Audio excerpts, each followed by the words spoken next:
when it's about mold, you need to biohack your space before you can biohack your health. I've recently realized that mold is a problem that we find in the world and not only in humid environments. I thought that it was a problem that we had more in countries where you have wet seasons, but I've realized that it's a worldwide problem today, especially since all the floods that we had the last few weeks and months all over the world. Because it's not happening only in Indonesia, in Malaysia, Philippines, it's also happening in France, in Ecuador, like in many countries. We're having very high amount of water poured into our environments and our homes, our streets, buildings, and cities are suffering from this amount of water because it has not been thought for to be able to process or at least to redirect that water. We're all facing already a very high challenge with mold, but I do believe that it's going to increase a lot in the next few months because of all the floods and all the heavy rain that we are living and enduring at the moment. So I do really want to share what it is and what to do for your home, your spaces, so you can start to take action and avoid it to spread out everywhere. You need to fix it before it makes you sick. So what is it? What is mold? Mold is a fungus. And mold is a fungus that is spreading at a very, very high speed. So you want to catch it very quickly if it starts to grow in your home. So if you feel tired, inflamed, a little foggy, and you're already at your top health, you're already optimizing everything for yourself, this may be mold. The source of your discomfort may be coming from your environment. And it's a very challenging thing to realize that your home is infected by mold, but it's something that you have to be aware of because you need to take action and very quickly. So mold is a fungus that is spreading through microscopic spores. So you don't really see it. And it loves humidity, enclosed spaces like deprived of airflow, and it's usually growing on organic materials like wood, fabrics, drywall, and so on. So I think it's important to realize that it's not because you don't see it that you don't have it. Mold exposure is very, very common, and it's often missed because the symptoms are like the symptoms that you feel in your body may be confounded with another cause. Like you can think you're tired or you're burned out or you have a dysregulated system or you're sick or whatever. But mold is very subtle and the symptoms can grow over time, but at a very discrete pace. You can't detox if you stay exposed. So that's the challenge. If you know you've been intoxicated by mold, you need to start to treat your environment first before you can treat your body. Like you can't heal in an infected space. It's not going to work because the disease or the fungus will still be fed by the space. So you have to work on the space first. So first, how mold is affecting the body. What are the symptoms? What is it touching? And what you may have as symptoms. So it's basically touching every part of your body. And it can change from person to person. But basically, you can have very intense fatigue without reason or specific reason, chronic fatigue. You can have brain fog, anxiety, mood swings. It's also touching your immunity, dysregulating everything, your respiratory system, like your lungs, your sinus. You can feel congested, having allergy, having a very high production of mucus. Like these are like what we call like usually allergies, right? But these are a reaction, like it's an overproduction of something. It's like an over defense. It's your body's defense that are activated. It can also touch your brain fog, your joints, like you can have some ache, some pains. It can also like disturb your gut. You can have hormone disbalance or skin problems. Like it can touch every part of your body. For more sensitive people, it can lead to a chronic inflammatory response syndrome.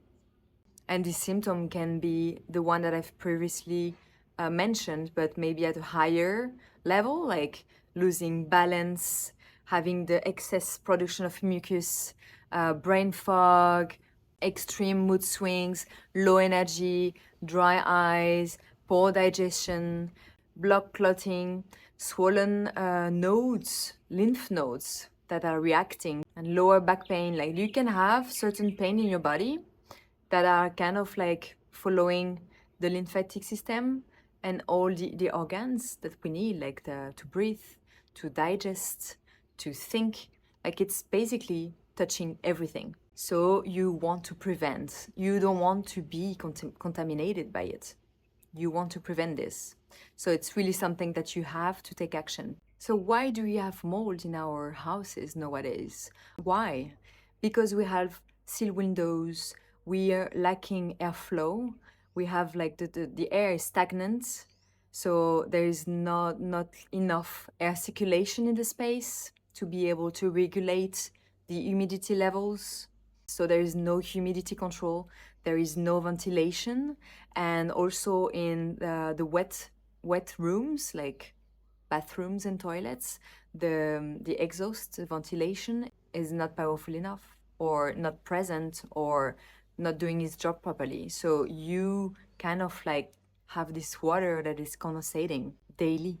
So what should have been done before? So there are a lot of steps to avoid, or at least to build a house properly so you don't have this problem and you don't face this problem with airflow, humidity, water condensation, lack of circulation, air circulation and everything. So it's basically how to build a house properly, but you need to look at the roof insulation, you need to look at the airflow, the air circulation, the ventilation, the AC, if there are any, a proper drainage, breathable material like lime plaster. If you're in a wet environment, avoid carpets. Maybe try to have the airflow under the house by having like an elevated home.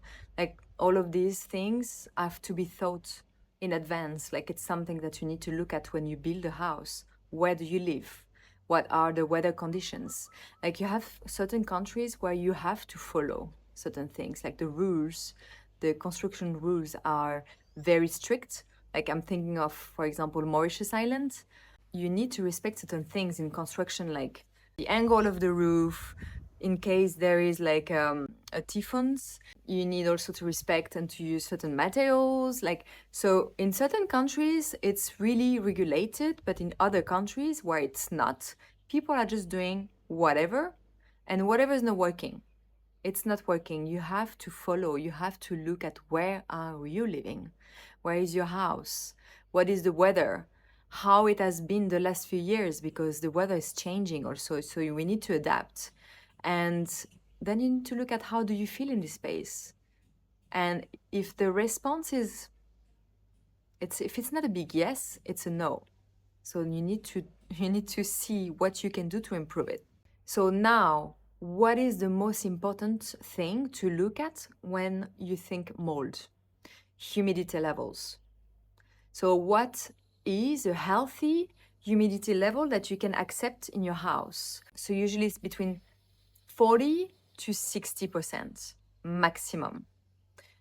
35, 50, 55 is the ideal.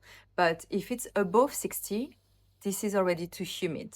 So what do you need first? You need to buy a hygrometer so you can detect and know how much water you have in your air. What is the humidity level of your room, of each room in your house? Because it can also be different in every room. Depending, is it facing north, south? Does it receive the sun or not? Are you creating an airflow in this space every day, once a week? Like all of this is impacting your space. So you need to check every room in your space, in your house. So once you know the percentage of humidity in the air, if it's above 60, it is mold paradise. So you need to take action. You need to buy a dehumidifier. You need to buy this machine that will absorb the water in the air. So you can regulate and go back to a normal percentage. So then you need to buy a hair purifier with a HEPA filter, like HEPA filter.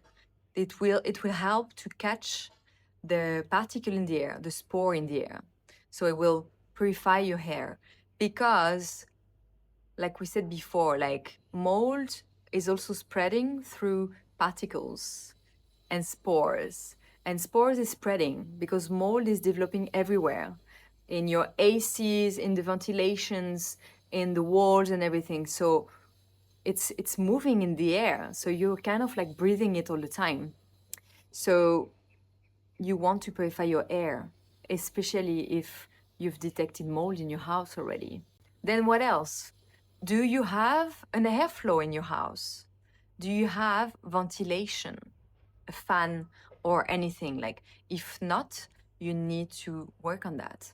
You need to create that airflow. If you're not able to have a natural airflow by opening the windows, like sometimes we have only one window in the room, so you can't create an airflow, this is not good. You need to move the air.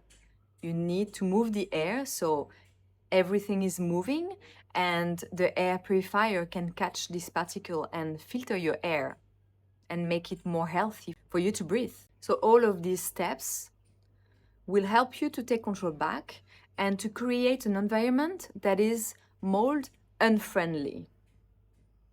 But then you need to look everywhere in your house. You need to search and see, do I have mold? Have I had like any leaks recently or the last few years?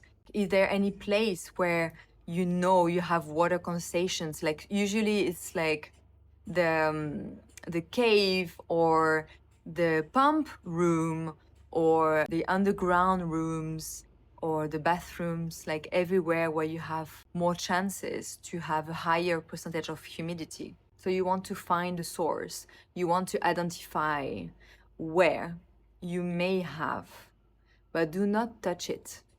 Do not touch mold without gloves, goggles, and a mask. Like mold is very toxic. So if you have it in your house, you may already are intoxicated. So you do not want to be in direct contact with it. You don't want to touch it with your skin. So make sure you have everything to protect yourself. The mask, glasses, goggles, and the gloves. It's very important. So mold is a very controversial topic. Like people are sharing recipes, how to remove mold online. You have to be very careful. So first of all, you may remove only what is visible, but mold is growing inside your walls. So what you see is only what you see. You don't see what's behind. You don't see what's inside the wall. You don't see where it's coming from. Is it coming from a leak or it's coming from the ground? Like, you do not see everything yourself. So if it's too big, do not act yourself. You need to ask for a specialist. And if it's a small area, you can try to create like a DIY recipe and remove it. But you still need to find the root cause, stop the root cause, work on the space, and make sure that it's not going to grow more. So by trying to clean it yourself, you may slow the mold to spread, right? Like you may slow down. So it's good. But if it's a too big area, do not do it yourself. It's too dangerous. So there are different recipes that we can find. The one that I use myself is white vinegar with water and a bit of tea tree. So you put this mixture in a bottle to spray. You put your mask on, you put your glove on, your goggles on, You spray the surface, you close the space, and you leave. Then, half an hour after, you put your mask again, you protect yourself again, you go and you wipe it out. And you spray a second time. You leave the space, you enclose the space. Then you go again, you clean again, always with your protection gears, important. And then you open everything. You create an airflow because you want that smell of the vinegar to leave the room because it's very toxic for yourself. So this can be a good method to remove a small corner, moldy corner in your house, right? But if it's too big, do not do that, because you will only remove the top layer. It's like the iceberg, like we say, like you only see the tip of the iceberg. So the tip of the iceberg is the mold that you see, but you don't see what's below, how big it is. So I will make a list for you with all my recommendations for the hygrometer, for the dehumidifier, air purifier, so you can find the best one, because there are a lot on the market. Sometimes you're paying more the brand or the beautiful design, but their filter system inside are not the best, or the recharge, the filter, to change the filter is very expensive. So you may want to look at it. So I have a few suggestions for you that I will put the link below. And yeah, I hope this video has been helpful for you. I hope you've learned a little bit, and maybe I've raised awareness around certain action that you may have to take, or maybe you recognize yourself in the list of symptoms that I've described. So I really wish you to take action. I think it's something that it cannot be pushed to later. It's very important to act now if you know you have mold in your body and in your house. So once you've done all these steps in your house, this is when you will be able to start acting on your body, not before. When it's about mold, you need to biohack your space before you can biohack your health. So next week, we will speak about the body, but I want you to start first with your space.